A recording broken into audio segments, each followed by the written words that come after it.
Hello and welcome to Issues and Answers. Today's program is geared towards providing a comprehensive overview of the Water and Sewage Company Incorporated, WASCO, the issues that the company is facing, and the strategies in place to address those issues, and how we as consumers can help to ensure that we have a sustainable water supply for generations to come. With me today are some very familiar faces. We have Mrs. Zilta George Leslie, our Chief Executive Officer, and we have Mr. Ali Anthony, our Chief Operations Officer. And we're going to cut right to the chase. WASCO has been receiving a lot of negative press of late, and especially with the disruptions. That's the major complaint from customers, that there are too many disruptions, whether planned or unplanned, and especially from the consumers in the north of the island. So tell us why it is we're in the situation that we're in, and what it is that WASCO is putting in place and has put in place to address those issues. Okay, so good morning to everyone, and thank you for having us, Mr. Stevens. Well, our infrastructure is aged, and I think we should start there. And I think when the public begins to realize or to understand the age of the infrastructure and the challenges that we face, it may be a lot easier for them, to be a little more patient. Because I know right now persons, are a little impatient, but it's because they don't have a supply. And like we say, water is life. So we understand exactly how people feel. And I think it's important for them to know that, we do understand how they feel. But what are we doing? That's the magic question. Yes. Okay, what is WASCO doing? So there's a number of things that has to happen, and I think we're specifically talking about the north of the island. Yes. Because in the south, over the past couple of years, WASCO has done a lot of improvements in the south of the island, and the testimonies are great. We're getting people who can actually come out on our platforms and express how, the improvements have been for them. However, in the north of the island, we face significant challenges because our main source of water is the John Compton Dam, and that John Compton Dam serves about 60% of our populace. Yeah. So what we have happening is that we have a raw water pipeline which is severely compromised. Because of that, and because we have understood that the severity of the situation is such that it prevents persons from operating and from having their normal activities, as they would like, we then have decided that we are going to replace 5 kilometers of that pipeline. But what we can't do is just get up and do the replacement. So in the interim, what we're doing is that we have to be doing a lot of maintenance works on that pipeline. And every time we have to maintain the pipeline, as people would probably appreciate, we need to shut down the entire system to the north. When we speak of the north, however, there is a specific region, which is the Babono region, which is filled from the hill. They get their water supply from the Hill 20 system. So because of that, that area would not be affected. But other than that Babono region, we're talking about everybody from as far as Millet all the way through to Cap Estate. So if we can appreciate that pipeline it's going to be an upgrade, and it's going to be a replacement of the pipeline. So once we get that going, the situation, of course, will improve. In addition to this, we also have, so the water is taken from the Millet, from John Compton Dam, from Millet through to Varna, and we take that water to the Thebels treatment plant, which is located in Cicero. The Thebels treatment plant was last upgraded in 2007. So it's been a long time since we have done any upgrades there. So what we are finding is that we have a lot of frequent backwashing because the filters have become aged. So due to that, we have now recognized the need to do an upgrade at the treatment plant as well. So once we are able to complete the replacement of that 5 kilometers of pipeline, we do the Fibbles treatment plant, and that treatment plant upgrade is done, so then we would have a greater capacity to treat a lot more water. Once we have been able to do that, and then we still have one more replacement to do, which is the northern pipeline. Once we do the northern pipeline replacement, which would be from the Key Largo Junction, if people are familiar with there, all the way through to Grosile, that pipeline is also severely compromised. And once we do those 3 things, it will definitely improve the water supply to the northern region. Thanks for that. That's a very detailed explanation, and I really hope that people understand where we're coming from. But one of the key things, Ali, and maybe you could address that, one of the key things that people always talk about, WASCO is always saying that they can't do it just yet because they don't have the monies in place to do that. Is there anything that we have put in place to ensure that we have the funding to actually take care of all of those infrastructural issues that we have right now? Yes. There are quite a bit of strategies that we have utilized over the years. One, okay, of course, fiscal prudence is one. We've also been utilizing a lot more advanced type materials and equipment in our infrastructure. For example, we are aware that we now have a lot more higher elevated residents. And in order to supply those residents, we have to increase the pressures in the pipelines. Now, coupled with higher than normal pressures in the pipelines, we also have heavier trucks. You could see those heavy trucks carrying quarried material. So all these create a lot of loading onto the pipes. Now the pipes, most of them are just 3 feet below road surface. So you have a lot of that dynamic loading being applied to the pipes every time those trucks traverse those roads. So, and don't forget, we have a lot of plastic pipes as well. Plastic because this is what we could afford. So what we have been doing strategically is to replace those plastic pipes in areas where we have a much higher frequency of breaks with ductile iron pipe. These provide a lot more resistance, and these are a lot more resilient than PVC, but they're also like 5 times more expensive. So that's a cost that we cannot just go and replace extensive sections. It's just a bit at a time as we can afford.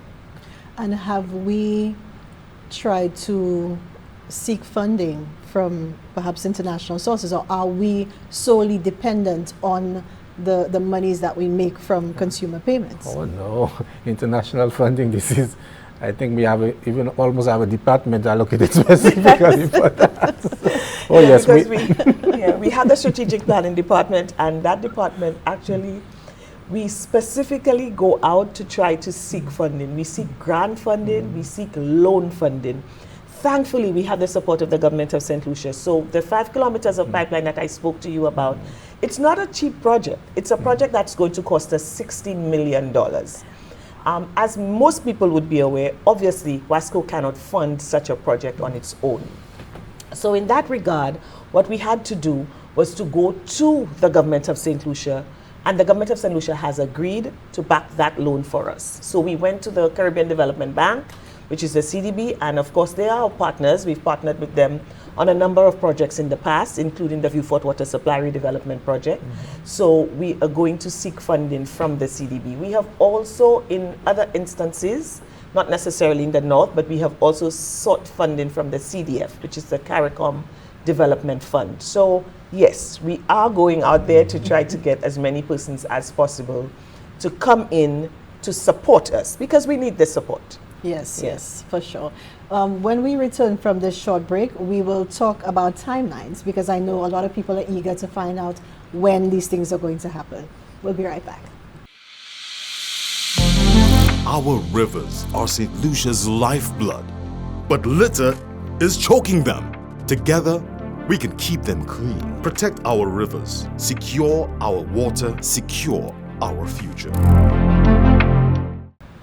Welcome back to Issues and Answers. With me here is the CEO and the COO of the Water and Sewage Company, Inc. And before we took the break, we were talking about timelines. Right. We mentioned that we have to deal with the issues at Thibbles. We have to deal with the 5 kilometers of pipeline from the JCD.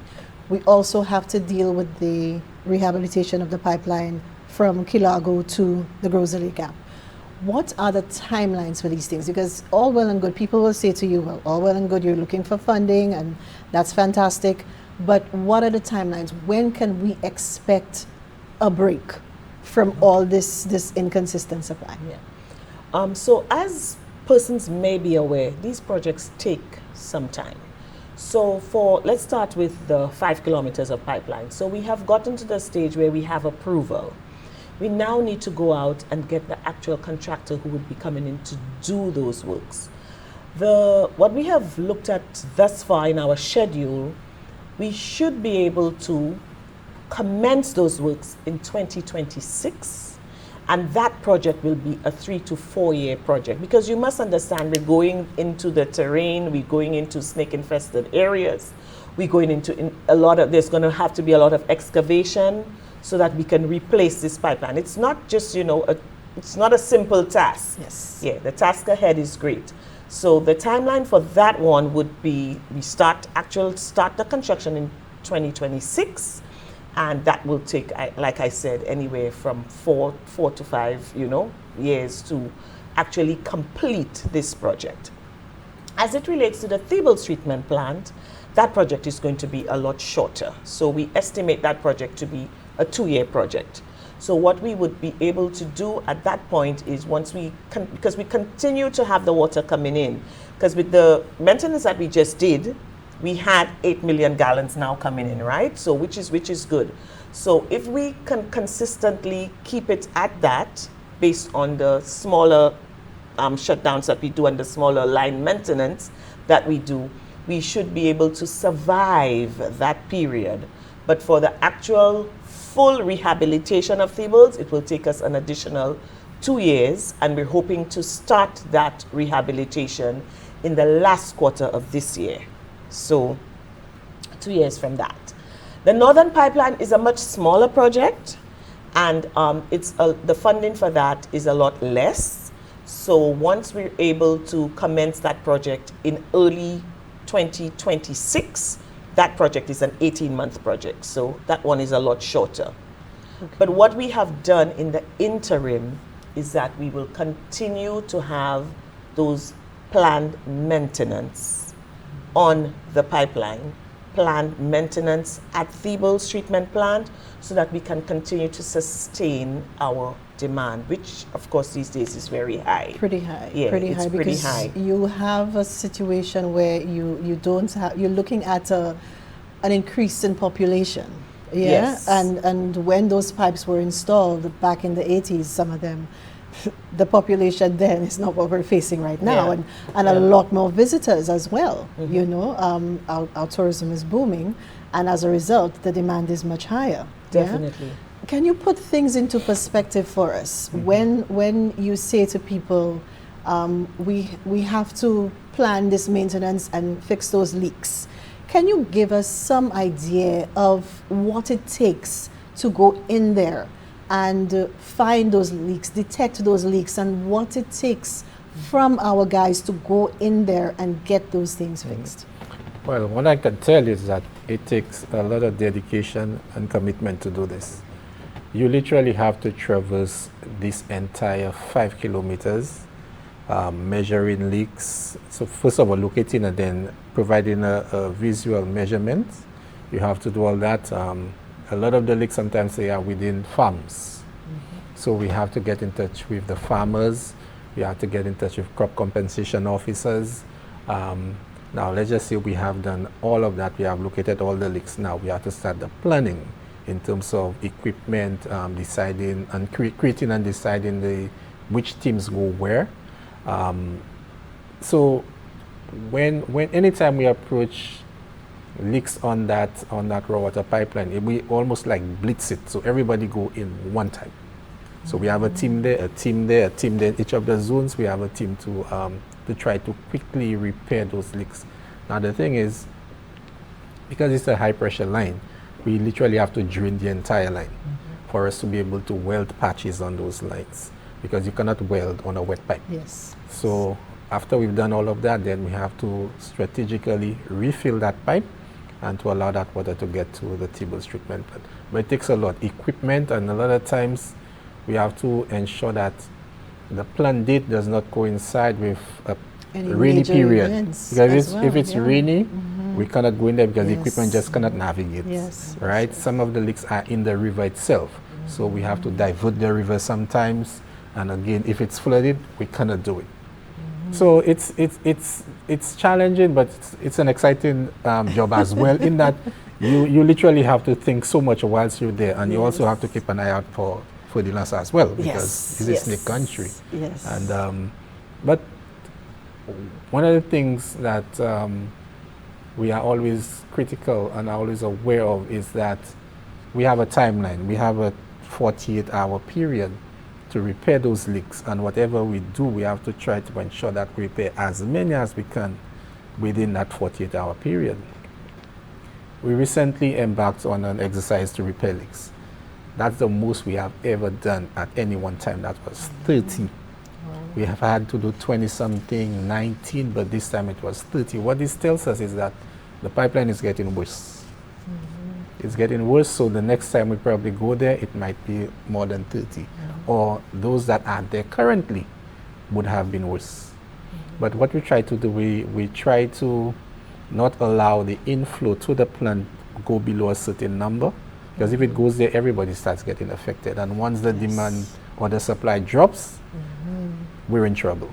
Yes. Because it takes a lot to charge back that line so that everybody gets water. So we have folks, for example, in Cap Estate, Piat, Moshi, all the Boseju, all the elevated areas and areas of high demand tend to suffer the most, first, and they, to be able to supply them with water, it usually takes a lot more time. Because what you tend to have is that a lot of those folks, they've got storage tanks. Those tanks will probably be almost empty, so that all those tanks now have to be filled before the next neighbor gets water. This is just how water works. You cannot fill a glass from the top. You have to pull it from the bottom and allow it to fill up. So we are very cognizant of the situation out there in terms of our inability to provide a consistent supply. And trust me, we're trying our best. Yes. We're trying our utmost best. And I hope these responses give people a greater appreciation of what we have to go through to give this, because again, we rely on natural water sources to do this. So it's not like we can make this from some other source. And I'm not sure that that they really understand, because Mr. Anthony spoke a lot about the conditions out there. But sometimes the trenches, because the pipe is very deep, so we have trenches over 20 feet down. And then that's where the pipeline is. And then we have to get the welders to come in. Could you imagine the welders having to be underneath this pipeline welding? So it's a very tedious process. And people, and we really want people to understand. We want them to appreciate what is that our staff does, because our staff is very hardworking. And we were able also to do the Sanssouci Bridge as well. Oh yes. The Sanssouci Bridge has been, I mean, it's been in the social media, and it's a success. It's a success for us, because that leak had been there for some 15 or so years. I think everybody was a little antsy about touching it, because it was in a very peculiar location.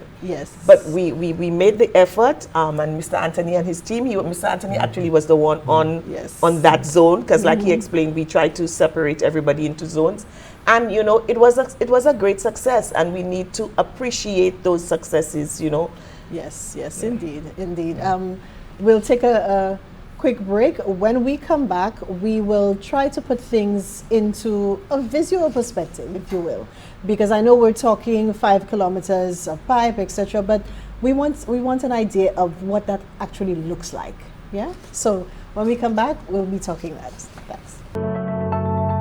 Every drop of water connects us to life, to our island, to the future. Simple actions make a difference. Turn off taps, reuse water, and save water. Secure our water, secure our future. Thank you, and welcome back to Issues and Answers with me, the team from WASCO, our Chief Executive Officer, Mrs. Zilta George Leslie, and our Chief Operations Officer, Mr. Ali Anthony.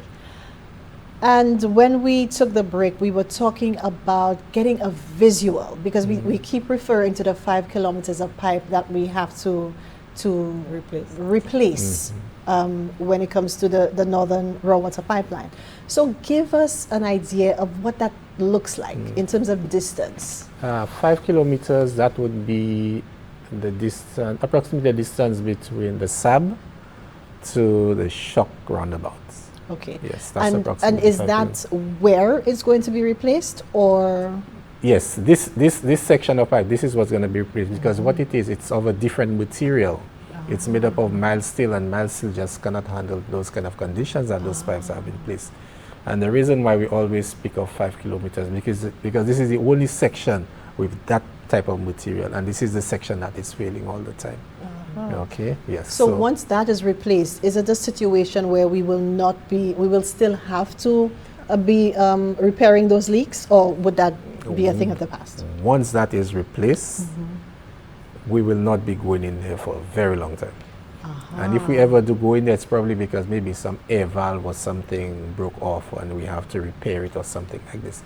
But in terms of work on the pipe itself, we will not be going there. And this is the 2026 project that we're talking about? Yes, hopefully to start in 2026. Okay. One of the things that consumers have always been complaining about, and this is something I think we just need to touch on just for a bit. When we go in and replace those pipes, and the road maintenance is not done immediately following that, people often blame WASCO. But we actually do have an MOU with the Ministry of Infrastructure, I think since about 2005 or thereabout, maybe even earlier than that. Maybe 13, 14. 13, 14. Yes, okay, so maybe about 2015 or so. Yes. And in that MOU, we have to replace the pipes, and the Ministry of Infrastructure goes in now and does the maintenance on the road, because we're not equipped to do that sort of thing. But people often complain about that. So just again, give us an idea of how it should happen. Yes, okay. Well, we do have that MOU with Ministry of Infrastructure. As soon as a repair is undertaken, as you would have seen, WASCO would have to dig and try to reinstate. But the thing that the final surfacing of that road, we do not have the expertise. This is not our area of specialty. So that MOU allows the Ministry of Infrastructure to go in there to do that final reinstatement of those holes. Now the thing is, during the dry season, it can happen a lot faster. Because the area is dry, you can do your asphalting and all that. But during the rainy season, it takes a bit longer, because you cannot apply asphalt onto a wet substrate. It will not hold. So a lot of the times, the reason why it's not done on time is because you have environmental conditions, and probably the ministry is not able to execute it at that time. But we try our best to at least bring it up to road surface and have it compacted. But again, we have those extremely heavy pieces of equipment traversing those roads. So whatever piece of reinstatement that we do, it does not last until the ministry comes to do the real proper work. Yeah. Yes. That's understandable. And I hope now people have a better understanding of how this works. One of the key things that we have been pushing, especially of late, is the fact that we are all consumers of water, the entire population. And a lot of people depend wholly and solely on the supply from WASCO. We keep pushing and preaching rainwater harvesting, storage, and what have you. And people will argue that, yes, we can store, but what are we storing? Yes. And then we go back again and explain to them, the reason for the low supply and what have you. But it's always good to remind people of why it is that we have to play our own part in ensuring sustainability.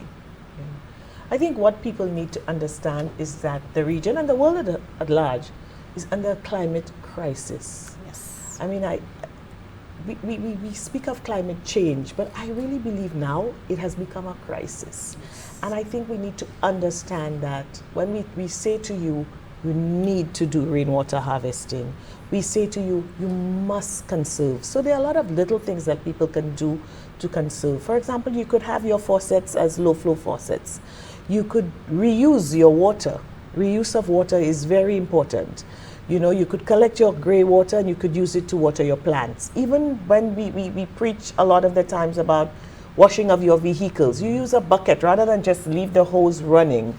You know, we ensure that we as WASCO, as our WASCO family, we preach that to our employees, and we've been trying to get that message out there. I think that message is very, very important because, you see, everybody would love the pipe-on water flowing through their taps.